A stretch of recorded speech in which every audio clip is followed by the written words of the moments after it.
Ryo, thank you so much for coming on the show today. Yeah, absolutely. Thanks for having me. Well, I'm looking forward to this because I'm hoping that you're going to talk to us all about how AI can take over all the content creation problems that I have to go through on a daily basis for all of our clients as an agency. I But wish.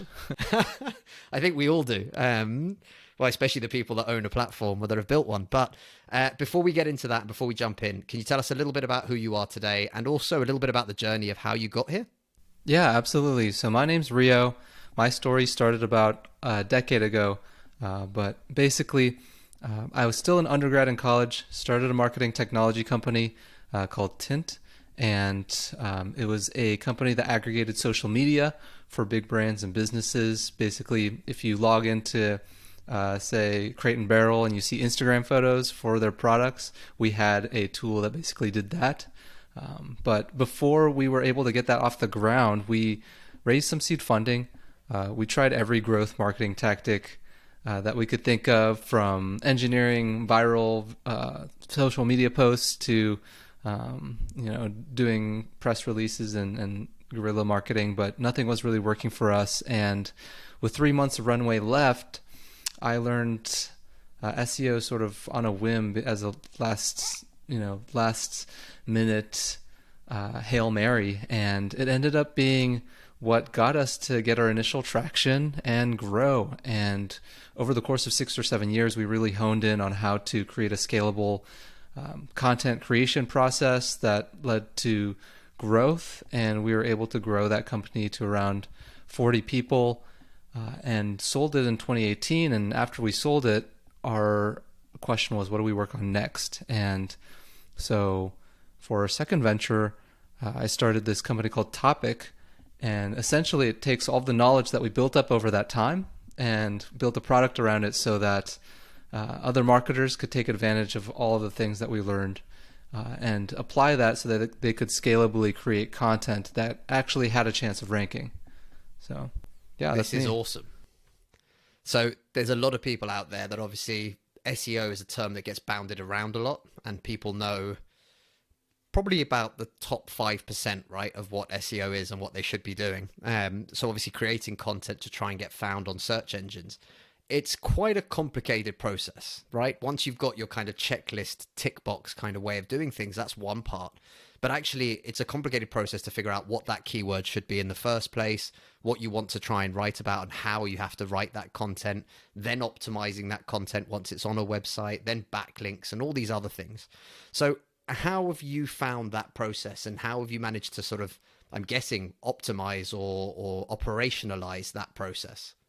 Yeah, so SEO is a really challenging process from a technical standpoint, because not only is it somewhat technical, but it's always changing.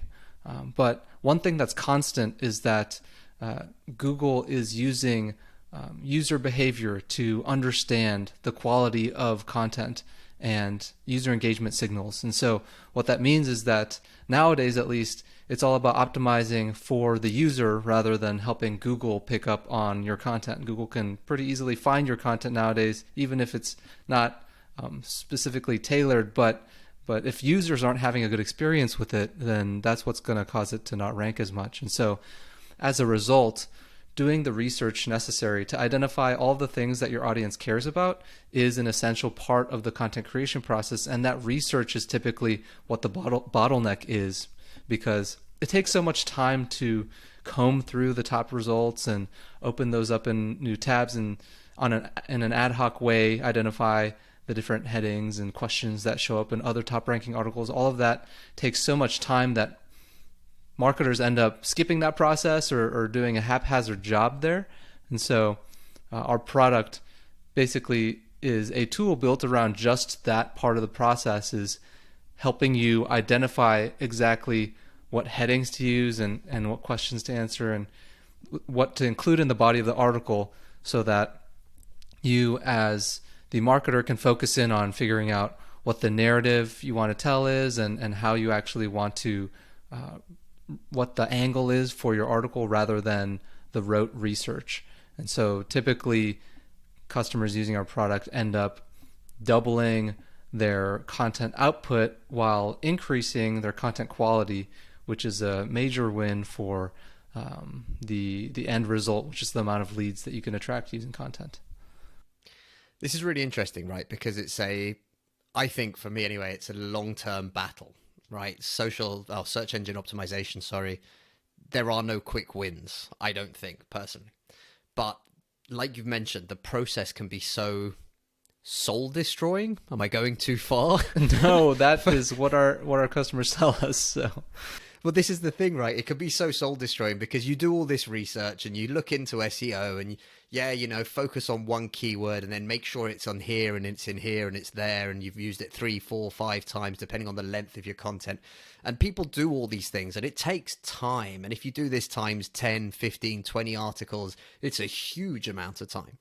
But what ends up happening is they then post them on their blog and everything else and they go, yes, I've done it. Wait for it. This is going to explode. And obviously the reality of it is it's quite a challenge to get through those next technical aspects of a piece of content actually ranking on Google. So I guess from your point of view, what are those key steps for people? Because obviously we'll come back to the content creation itself, but what are the key steps for people to actually help rank? If they've done something, if they're proud of their piece of content, how can you help them rank? How can they really focus on getting it out there so they actually get that traffic? yeah, I think the first thing is to actually objectively compare the article with other top ranking articles, right? Because there is a distortion that happens when you take a look at something that you've poured so much energy into. You might think it's actually better, but it might not be doing the job as well as what's currently ranking. And I feel like that is such a critical piece of it is it actually tailored to the audience rather than what you think the audience is interested in. And again, that goes back to the research element. Was there enough research done to identify what it really is that the user is trying to do when they're searching for that term? And so the challenge is that even if you do produce really high quality content, is that there's still relatively low chance that it will show up in the top results because everything has to align in terms of your authority and also how competitive that keyword is and your ability to target that search intent. So getting a lot of content out there is an essential step, because if only 10 or 20% of the articles are going to rank, then you're going to need to publish at least 10 articles, really solid articles, to have at least one start to show some traffic. And so a lot of people give up before that point because it does take so much investment. And that's why setting up a process and bringing the cost of content down can help enable people to produce at the volume they need to start to see results. So the typical workflow is working with outsiders. I mean, most marketers aren't professional copywriters or writers themselves, and so they'll work with freelancers or a company that specializes in producing content, and they'll give them hey, can you write about this topic and get me back with a first draft? And what we've found, at least is in our experience, is that the more that you give them, the higher quality that you'll get back. And one common mistake there is because there's so many things to do, you don't end up spending a lot of time on the brief that you give these writers, and what comes back ends up being pretty weak. And so I think one essential thing for marketers who are struggling to see results from their content is giving those freelancers more to work with, so that the end result has a higher chance of actually producing results. Yeah, there's nothing worse than, can you guys knock up a blog for me? It's, here's 3 bullet points. And you're like that, cool. It's a hard one though as well, because I think, especially when I'm not a copywriter, I can write, but I'm not a copywriter. I understand SEO, but I'm not an SEO. So I'm happy to sort of rely on other people's experience and their expertise and knowledge based on that. But what I have definitely found is that finding the right copywriter is a step, like the first step. So somebody that's worked extensively in your industry, in your niche, whatever it is, so that they have an understanding already of the customer's journey, of what you're kind of trying to position, what's going on in the industry as a whole. And then the second part of it, I'd say as well, is people often forget that, there's no benefit in chucking up a most generic piece of content. Like, it's something that we kind of argue with a lot of clients about. It's okay to have an opinion. In fact, I want you to have an opinion as a company.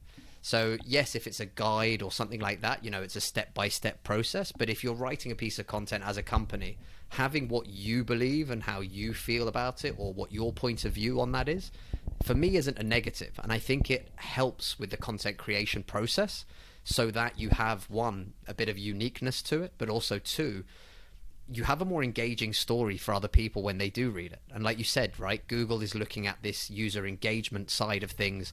How do people actually interact with this? Is it getting that kind of desired effect? And I think that's part of a bigger challenge for people, right? To kind of own what they feel and what they want to try and say. Yeah, absolutely. I think there are different interesting angles with that, because with Google's with Google constantly experimenting with their search results, one of the things that we see is nowadays especially is that they try to surface content that takes different perspectives on the same query, even if the search intent is very specific. So it could be pros and cons, or why you should or shouldn't do a specific thing. And so those perspectives are an essential part of differentiating oneself. If all of the pages are talking about you should do this one thing, then maybe you should write about how you shouldn't, because that's different and it's going to add more value when somebody's searching for that term. So let's get into, how does AI help people to write better content? Yeah, so I think one thing that people don't realize is how integrated AI is already with the tools that they're using. I mean, things like spell check and grammar checking with Grammarly, all of those tools are using really advanced systems on the back end to identify opportunities to improve. And so this next generation of AI that's coming out is an iteration of that, but it's going to be more capable. And so I don't know if your listeners have heard of technologies like GPT-3 and OpenAI, but these are technologies that help with writing human-sounding text, and they're increasingly good at it. They can produce not just the end of your sentence, but it can write a whole paragraph based on what you're giving it. And so more and more tools are incorporating this kind of technology, and I think that one thing that marketers should be looking at is finding ways to use those tools to integrate them into their workflow and improve their capabilities. And so I think the most obvious area is brainstorming, because there's always going to need to be some human intervention. One common misconception is that these new tools are going to be able to totally replace writing entirely, just like we mentioned at the beginning. It's the dream, obviously the holy grail, to have the system do all the work for us. But in our experience and our extensive testing of these systems currently, there definitely still needs to be a human in the loop to help guide it. It goes off the rails pretty quickly, even with the best tooling around it. So it's not going to replace writing entirely, but it will help augment the workflow and make it so that you're never staring at a blank screen. So you can look at a couple options on how something's written. I think that's the key thing as well, that I don't even want to call it writer's block, because that's obviously something for people that write extensively and then they get stuck or whatever else. But there's nothing worse, right, than staring at a blank page. And something that we try and encourage people to do is, if you spend half an hour coming up with 20 potential titles that you think would be working, or that would work, or anything else, starting from that point with a title already chosen, or not having to kind of think of what the topic is or anything else, can kind of help. And then we'll talk to people often about, start with bullet points, right? Frame what it is that you want to talk about, the kind of structure of the article. So this is the problem, this is how we kind of see it, this is what we're addressing and how we're addressing it, this is what we think people should do, and here's like our opinion on why this is a great way of doing it. So by starting with that, you then got 5 potential subtitles, and then you can start putting a paragraph or 2 in each, and then suddenly, before you know it, you've gone from blank page to having stuff. I'm guessing with these sorts of tools, and again, putting my hands up, I haven't met Ryo before until this conversation today, so I haven't tried out his tools yet. But um, how does the content system that you guys have created, how does it help with that element? Right, you've got an idea in your head. How do you get from that to starting to look through some content? Yeah, so our system essentially helps with the other end of the content creation, which happens before you've even ready to start writing, which is in the content research and the brief creation. And so, with any first draft, whether it's written by a human or augmented with AI, if it doesn't start with a platform of foundational research, then it's not going to be able to succeed in the search results. And so, what our system does is it analyzes the top 30 results in Google and then gives you a area where you can see all of the important topics that you need to cover, the headings that you need to show, to help you curate that into a brief that can be handed to a writer, so that in a couple minutes you can create a very comprehensive outline of exactly what you want to cover, that the writer can work off of, that serves as the blueprint for their first draft. And it gives you the control that you need from an editorial standpoint in terms of how you want to approach the topic. It can let you weave in the narrative and help you brainstorm ideas. But ultimately, it's speeding up the workflow so that you're spending less time doing that and more time thinking about how your content can go above and beyond the competition, so that there's less time spent doing, the boring scrolling through all of the results and trying to identify the search intent and doing all the technical stuff that typically isn't as appealing to work on. So those are the two main components where I see AI influencing the most is the text generation side, but also the research side. And those bookend the writing process. One comes before and one comes after, but there still needs to be a human in the loop. So okay, I'm trying to get my head around this. So when we do this kind of research and everything else, obviously we look at various different things, but we'll look at most asked questions or most frequently asked questions for various different things. So on platforms like Quora or I can't remember the name of the website now, what people ask. Anyway, that's not the name of it. Sorry, guys. I'll remember and I'll put it in the show notes. But we do a lot of research as to figuring that stuff out.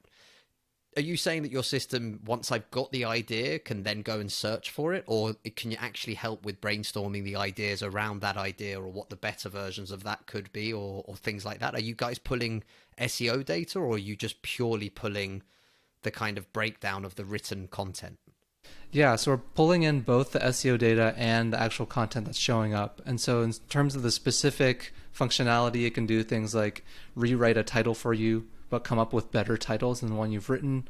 Do the same thing for descriptions, generate outlines, summarize other articles, take important subtopics and then turn them into clustered themes so you can see sort of the overall big picture, what are the big things that I need to cover, and also analyze things like external and internal linking, and identify statistics that are important to include. Those are all components of a good content brief that gives the writer enough to work with to actually coherently talk about any subject. And so all of those things we pull in just by taking a single keyword and analyzing all of the data that is showing up on Google around it. With this tool, people shouldn't have any excuse not to write content. Yeah, that's right. It's This is amazing. Like, literally, you've taken away all the excuses of people going, oh, but I haven't had time to do the research. Oh, I haven't looked at, I'm not sure what the keyword is that I want to go after, and all this kind of stuff.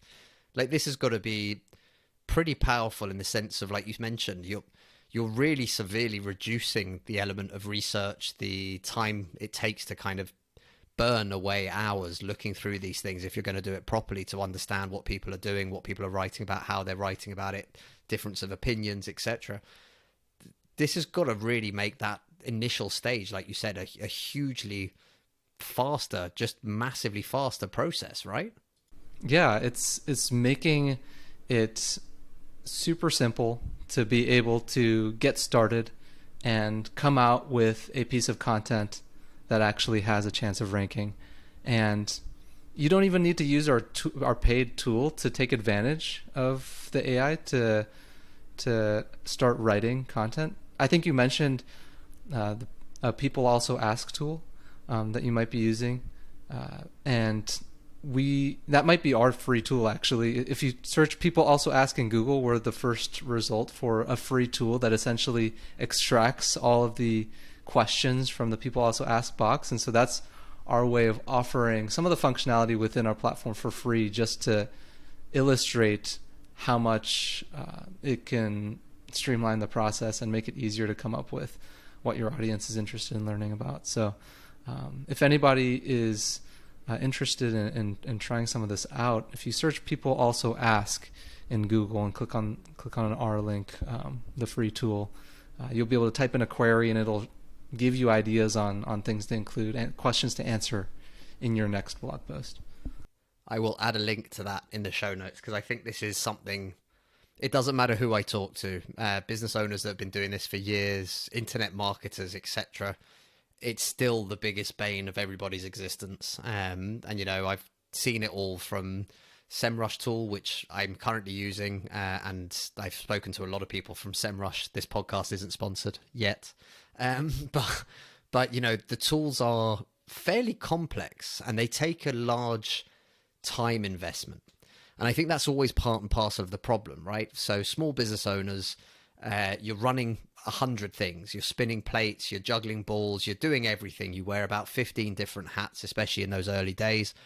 It's very hard to put the time and effort into figuring these things out, to understanding them to a deep enough level to be able to see the results that come out from it. And I think, again, when you trust other people and you start spending money, it can be very, very good. But again, I've had huge data dumps dropped on me from SEO guys that we've worked with, and they've been great because I understand what I'm looking at.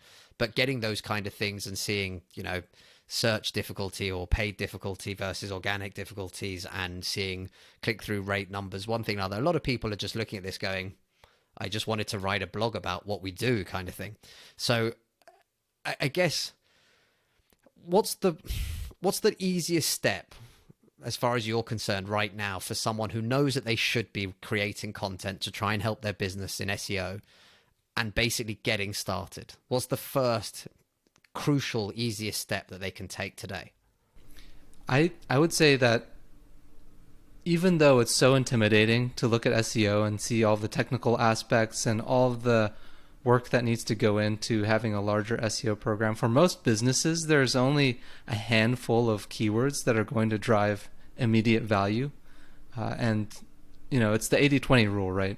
20% of the impact comes from, or 80% of the impact comes from 20% of the work. And so it's the same way with keywords, where your business and its customers are searching for very specific solutions. And so the first step for anyone who is interested in getting started would be to figure what those things are, either from asking your customers or doing keyword research in tools like SEMrush or Ahrefs, and then starting to build content around that. Because really, when it comes to SEO, it's hard to put in the effort and the resources unless you're seeing results. And those are the keywords that need to be targeted in order for your business to see short-term, immediate results. And that's usually my recommended approach for anybody who's willing to get started, because that starts the flywheel of, this is actually working. It is generating revenue. And for our business, for my first company, when we were starting out, in 2012, we were equally skeptical about whether this would actually work and whether we actually had the runway to get a content program off the ground. But those, 3 or 4 keywords ended up, in the end, even being the major revenue drivers for a business 6 or 7 years later. And obviously we started targeting keywords outside of that range over time, but those high intent searches are so critical. It's always interesting because it's, once you start seeing results from something, you love it more. And it's, and it's, I try and explain this, I've spoken to quite a lot of younger people that are getting into the digital marketing space and everything else. And digital marketing for me is like a massive T shape, right? You kind of have to have the broad knowledge, a little bit deep on a bit of everything.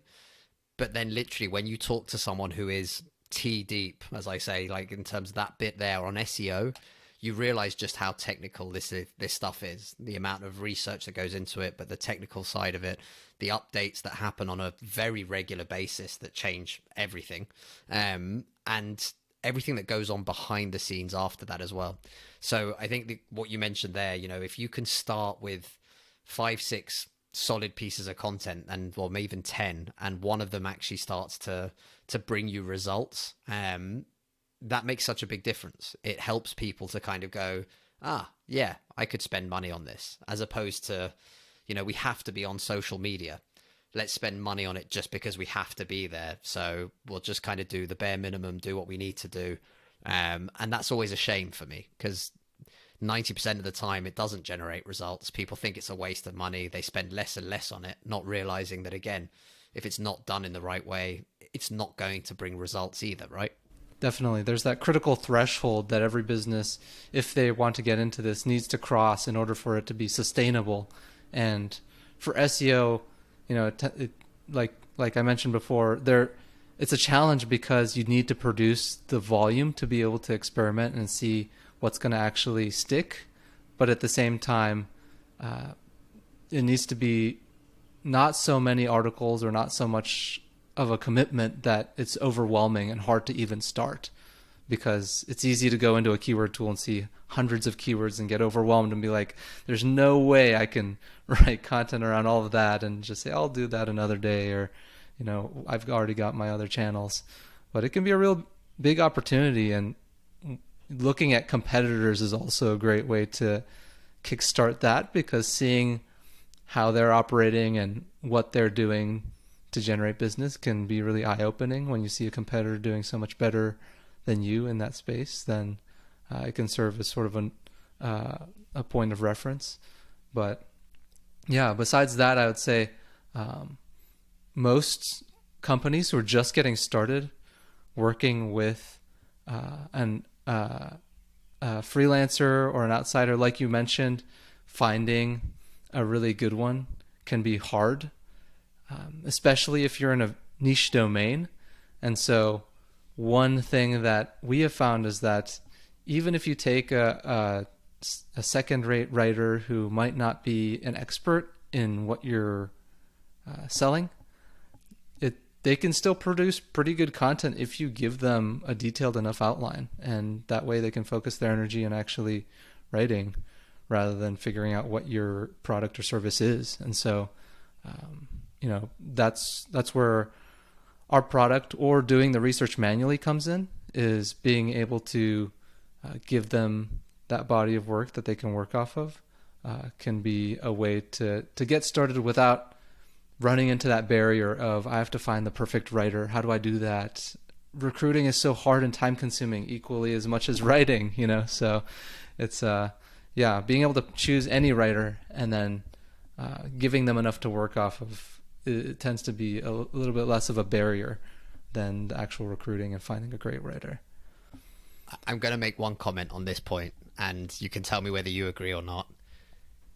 Don't pay $6 for an article.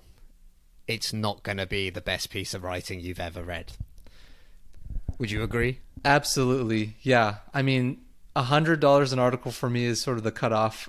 So $6 is on another level, but yeah. It's one of those things, like you see these ads, and I get pitched on LinkedIn for everything from content creation, digital services, everything else, and everyone's basically commoditizing everything. So it's become, I can give you 10 articles for $50 or whatever, and you're like, that. No, I'm good, thanks. Like, I pay more than that per article, but I know the writer, and I know how he works, and I know how good he is with what he does. it's something that I say to a lot of people, and it's the same with, doesn't matter what you're doing, right?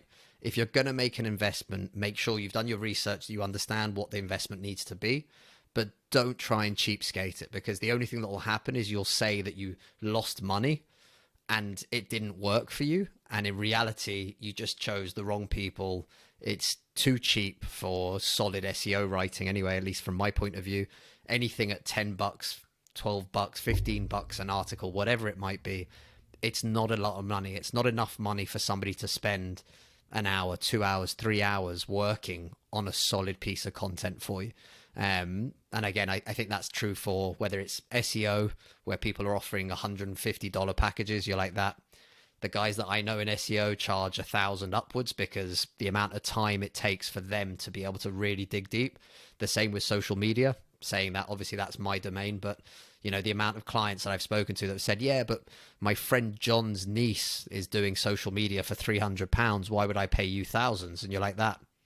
Fantastic. Good luck. Go work with John's niece, and I hope it all works out really well for you. I'm sure it's exactly the same service that we're providing, but it's again one of those things, you won't see the results, and I think that's where people get disheartened quite quickly.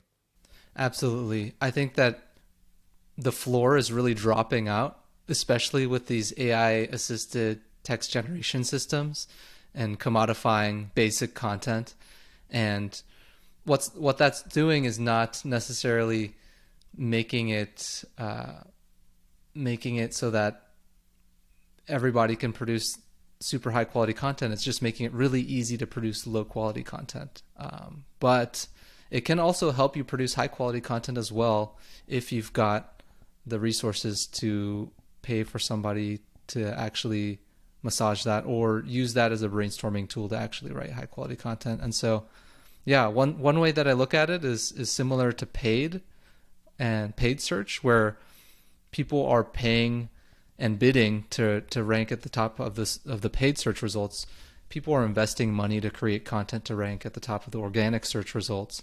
And depending on the level of competition, you know, for an extremely niche, low competition keyword, maybe a $6 article has a small chance of ranking, but even then, it would only work for the most, you know, lowest common denominator of type of keyword. And so, you know, your competitors are investing money into ranking on search, and so that level of resource needs to be put into your content as well if you're expecting to rank, because ultimately you get what you pay for, and it's that's the name of the game. But one thing that I think organic trumps paid on is that once you're there, you've got much more of a moat in terms of your marketing, because it's not something that you just pay to play where you put $1 in and you get listed and get a click. Once you're there, it's there until somebody else bumps you out of the spot.